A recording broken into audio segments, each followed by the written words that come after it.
¿cómo estás? Soy Rogelio López Guillemén y hoy continuaré con la lectura de El Imperio de la Decadencia Argentina Recargado.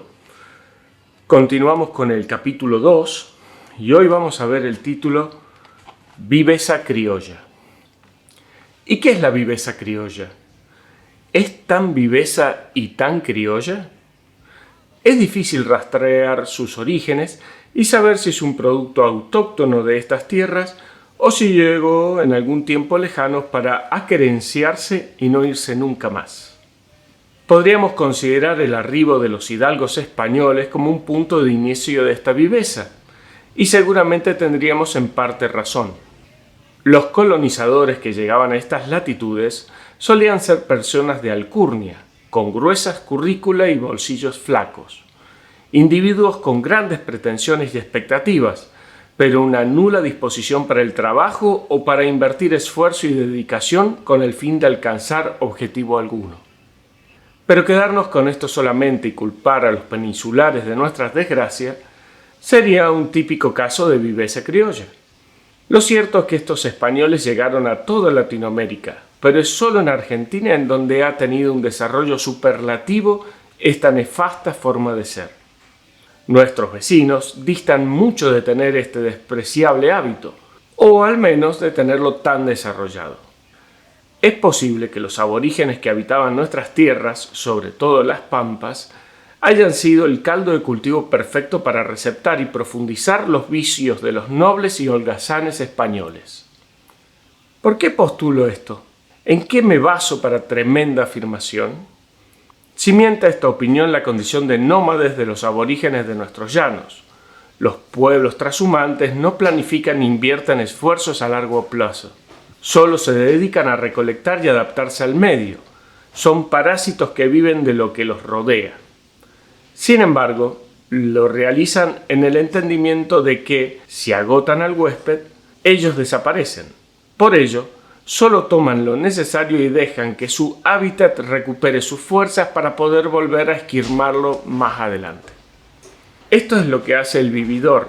Con su encanto particular mantiene un delicado equilibrio con aquel al que le chupa la sangre para que éste no se aleje. Es como el canto de las sirenas que llevaban a los marineros a su perdición. Sigamos con un correlato histórico, quizás caprichoso, acerca de quienes heredaron la identidad de nuestros naturales. Uno de los libros más importantes de nuestra literatura, con el que los argentinos nos sentimos identificados, es el Martín Fierro.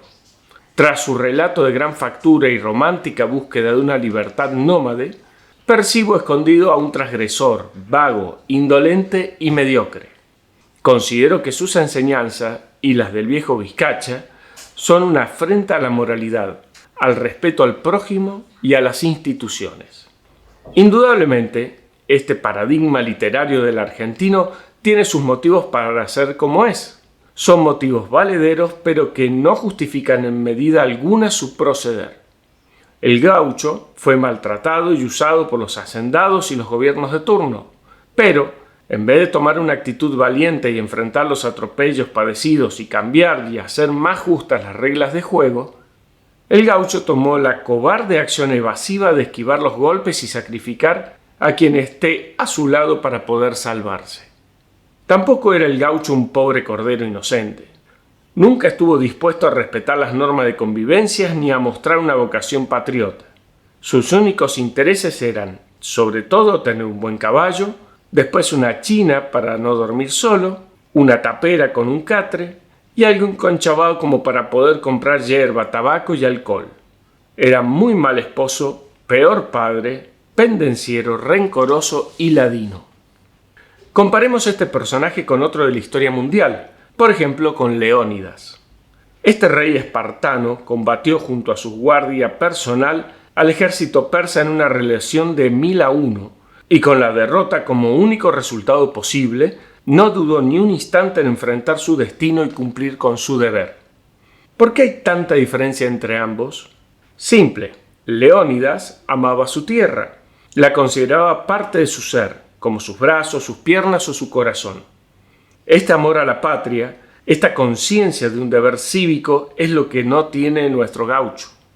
Esta identificación para con el país se buscó implantar a fines del siglo XIX por medio de la educación, y a principios del siglo XX se le sumó la exaltación y glorificación de nuestros próceres en un intento de integrar al ser nacional al aluvión inmigratorio europeo que llegaba.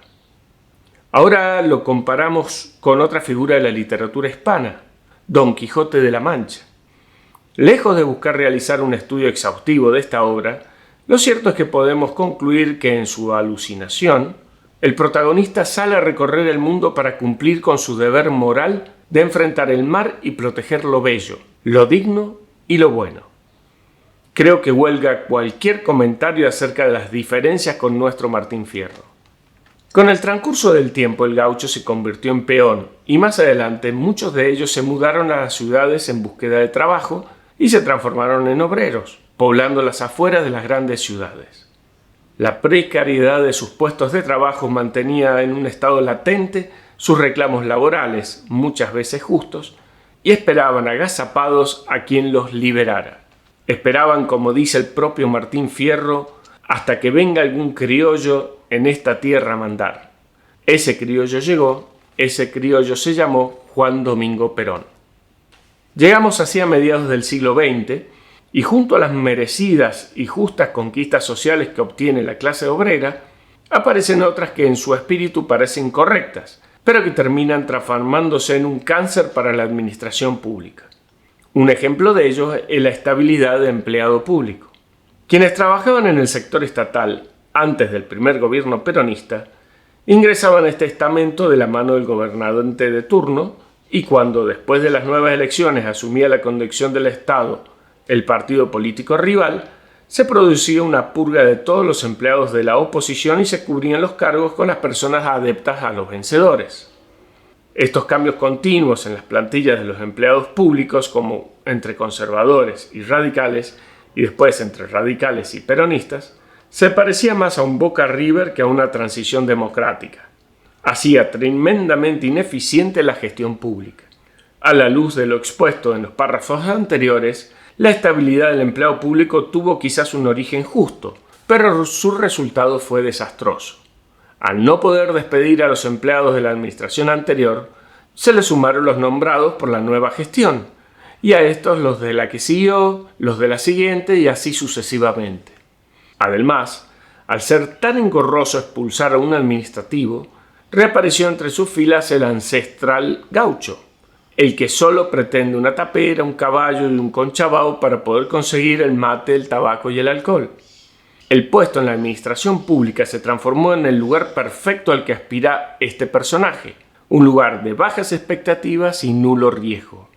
La falta de estímulo y la equiparación para abajo de las remuneraciones y los reconocimientos en el sector público produce un efecto particular. Nadie quiere perfeccionarse y nadie quiere ser jefe. Y como gana lo mismo el que corta el pasto que un abogado o un médico, ¿para qué esforzarse? Tiene más valor como antecedente y para mejorar los saberes la antigüedad que la capacidad o la capacitación. Según estas pautas perversas sobre las que se valora el currículum y se pauta el estipendio, más vale perdurar, ser vago y bruto que inquieto e instruido. Ha crecido tanto la planta de personal en toda la administración pública que el porcentaje de la recaudación que se encuentra afectado a sueldos es tan grande que casi no quedan recursos disponibles para realizar obras de infraestructura. Un verdadero disparate. Otra situación caótica es la monstruosa proporción de empleados que faltan a diario para tener días justificados para no asistir al trabajo, ya sea por razones particulares, por carpetas médicas breves, por patologías propias o de familiares, o por enfermedades prolongadas, generalmente psiquiátricas y que alcanzan permisos de hasta 2 años. A esto se suman aquellos trabajadores, si puede llamárselos así, que tienen asignadas tareas livianas u horarios acotados por las más diversas razones que se pueda imaginar. Toda esta caterva de holgazanes llega a alcanzar en algunos casos hasta un 50% del total de empleados nombrados. Un desatino aberrante, un absurdo que consume casi todo el esfuerzo impositivo que tributamos cada uno de nosotros. Y precisamente, el próximo título que vamos a leer es acerca de la palabra nosotros. Así que los espero para el próximo video. Creo que nunca la hemos pasado tan mal.